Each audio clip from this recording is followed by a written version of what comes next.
So Julie, when you come into town, I mean, is that the first? Do you remember much of that coming onto Elite Drive? Oh, I remember all of that. Okay. Okay. Oh, yes, all of that. All of that. So when you get to Elite Drive, and you're not far from the finish at that point, when did you go down for the first time? Where you basically lost your First time was, and Paula Newby-Fraser and I have this, that we share this. It was in this, almost in the same spot. On Walleye. Yeah. Oh, so it was before you even got to Elite. Oh, yeah. Yeah, almost the exact same spot. So right off Kuakini and then just yeah, almost it was pretty immediately. freaky when I actually was watching on a monitor with Paula. It was the same spot. You sort of come down this pretty long grade, and you have to sort of make a turn, and it was sort of as I thought about making the turn that I went down the first time. Did you? And this is a question for you and probably Sean and Wendy and Paula and everybody who's collapsed at Ironman. When you see it logically, sitting in the comfort of your chair at home on TV, you're going, just walk. What are you doing? Stop trying to run and just walk it in, But in the moment, what are you feeling and what are you noticing? And have you noticed it further out? Did you notice it coming down Palani? Did you notice it on Kuakini? Did you go, wow, I'm really right on the edge here and I could collapse at any time, or does it just hit you out of the blue? It hits you out of the blue. I think when you actually go down, it hits you out of the blue. I mean, if you've had cramping and mine wasn't necessarily cramping. So when you have that, then you're sort of guarding yourself. But when it just comes out of the blue, it takes you off your feet. And I spent so much time trying to get up that why did I start running again? Because I felt she was breathing down my neck. I mean, I really was so close. And I had just grown very, just very tenacious about holding on to this place.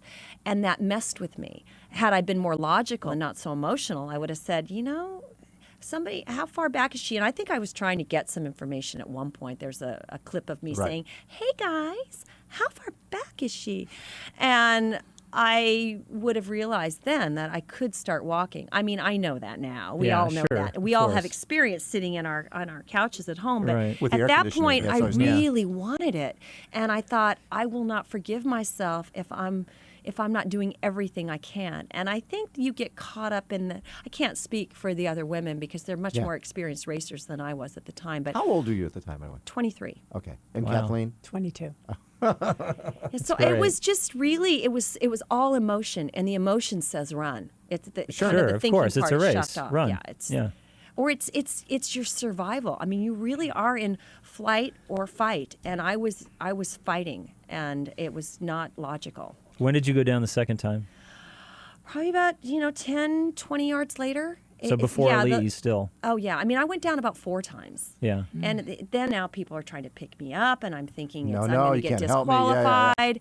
And there was a point where I thought, this isn't going to fly. This isn't fair. I'm getting picked up. And it's the effort that it would take me to get up on my own is so huge that if someone's picking me up, I do have a disadvantage. And so I was thinking, if it happens again, I'm going to have to just do the whole baby giraffe thing again, and I really don't want to do it. So, it was very difficult to get up. I mean, you were pretty much... Well, my legs weren't working. I was Yeah. telling my legs to work, and they wouldn't work. And so I figured out if I leaned forward and put one hand on top of the other and created this tripod, and I leaned forward and I got it just right, I could get myself up. And it worked once or twice. Yeah. It wasn't going to work again because then my arms were shot. And so it was this pathetic struggle, and it didn't look pretty, and it wasn't anything that I had envisioned of, this championship feeling of sprinting across the line, tape across my chest. And I got to tell you, I thought the last time I tried to run, I thought I think I can get it. It was all about the image. Sure. And it was interesting that for me to compare now what people remember about the race, and it's little about that image, and it's all about the heart and the struggle. Right. So it's how people connect, and I had a disconnect for that whole end of the race. And Kathleen, you never saw her. Never. Did you get any word that this was going on at any time? Not at all. Not until I made the right-hand turn on Elite E Drive, and the crowd at that point was very silent and subdued, and people had just witnessed something with Julie, and they experienced it, and they were just so They were in emotional. shock. They were attached. They were in shock. And so when I came around the corner, you're expecting people to be more Clapping. clapping. It's or like Right. San jubilant. Francisco after the game today. Yeah. Exactly. Oh my God. Right. Exactly. So when I made the right-hand turn, I noticed it wasn't what I expected. The crowd. I wasn't expecting the crowd to respond that way. And then someone yelled out, "You can still catch her." And at that point, I thought I was going as fast as I thought I was going as fast as I can. Huddle, why did you yell that? I cannot believe you did that, Huddle. And God, then Julie that used to like did you. give me an extra burst Right. of adrenaline, and I think that really carried me through that quarter mile. I asked Kathleen when we chatted before. I said, "So how could you not have seen Julie?" And I loved your line. And I said, "Yeah, well, I never look for my competition on the ground." And seriously, that is so true. I mean, I don't know how close Down I here. came by.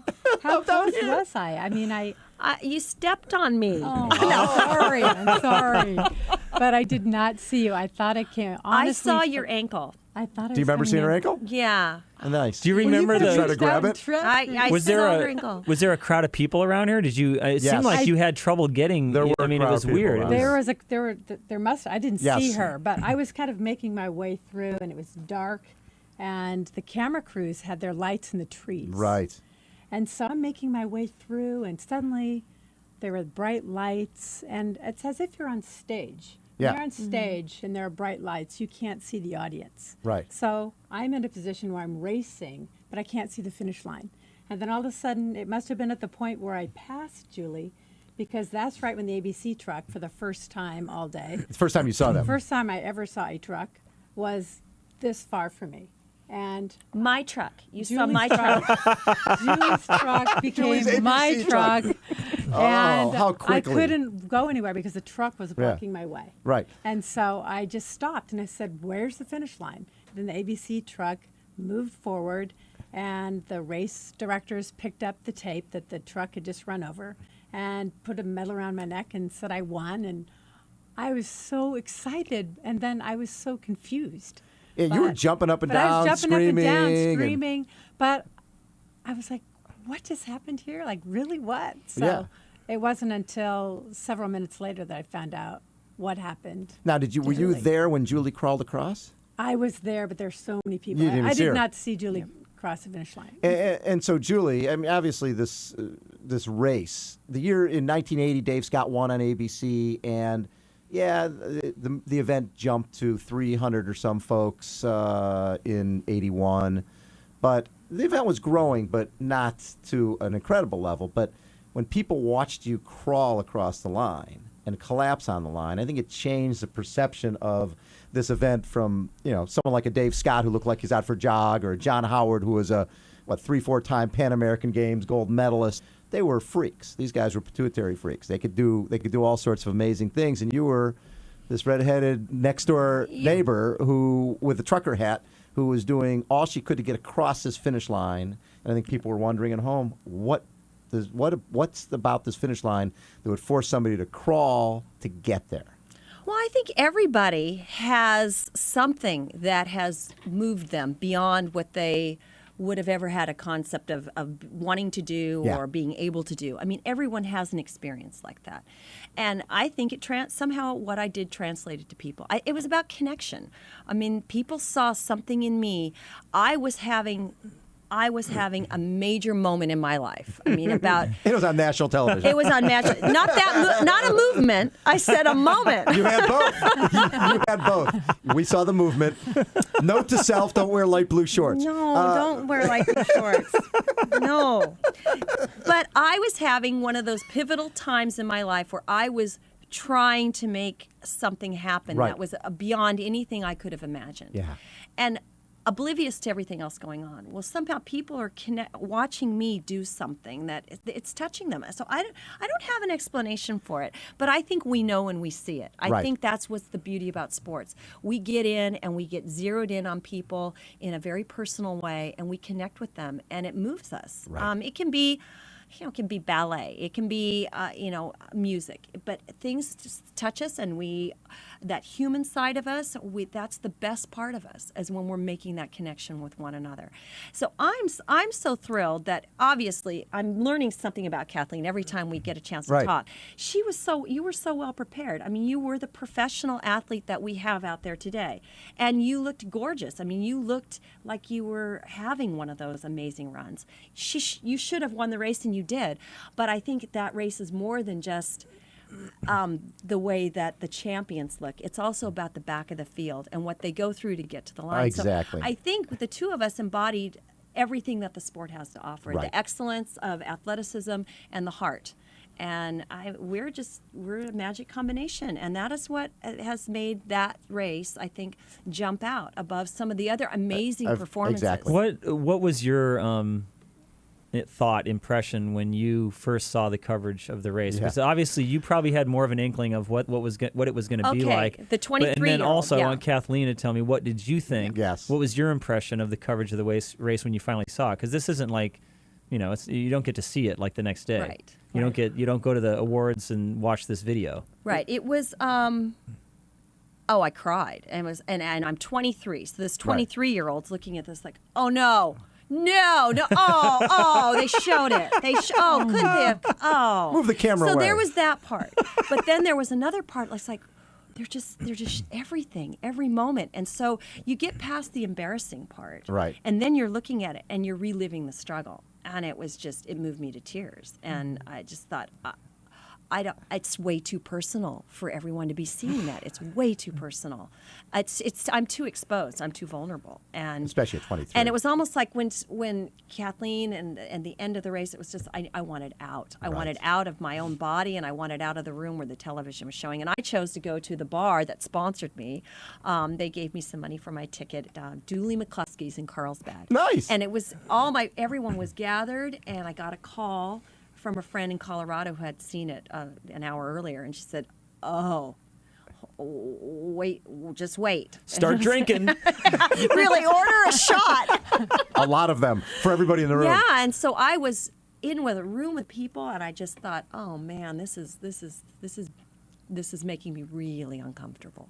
You held it together, though. I mean, you obviously stuck around. Yeah. You cried and everything. Oh, but, yeah, I cried and I smiled. But I think a lot of people cried. Shell-shocked. Yeah. Everybody cried. Well, a lot of people out there, and Well, the amazing part is when the show airs. Remember, this is Wide World of Sports. So it's not all the NBC show is all Ironman. Right. So you go right from log rolling to Wide World of Sports showing Ironman, and then as soon as basically Julie's laying on the ground, and they go, okay, it's back to log rolling, and so they went off the air with the Ironman, with Julie being carried off on a stretcher, and people at home watching ABC had no idea if she was alive or dead.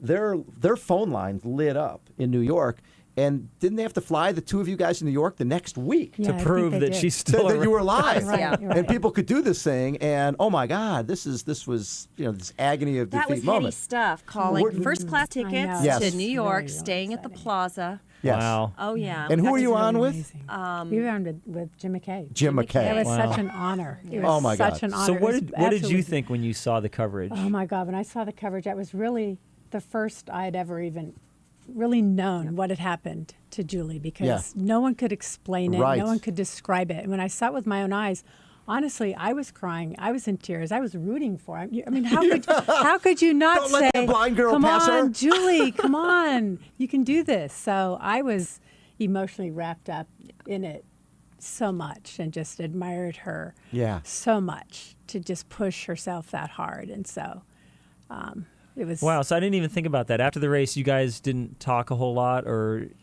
describe No, we your had days an to opportunity, each other. and I think we were just in different places in our lives, and the whole triathlon was starting to build, and, Right. and the Bud Light series was coming out, and there were You had a trucker hat. opportunities, and I had the trucker hat sponsorship Yeah. to consider, and it was really a busy time, Yeah. and I'm so grateful now that we're getting to connect now on a level that, after all that's come back around, to appreciate kind of, I think, our place Well, and we had our also friendship. and we'd never really been in a situation where we could really build a friendship, because we never lived in the same town. We never really had that many opportunities to really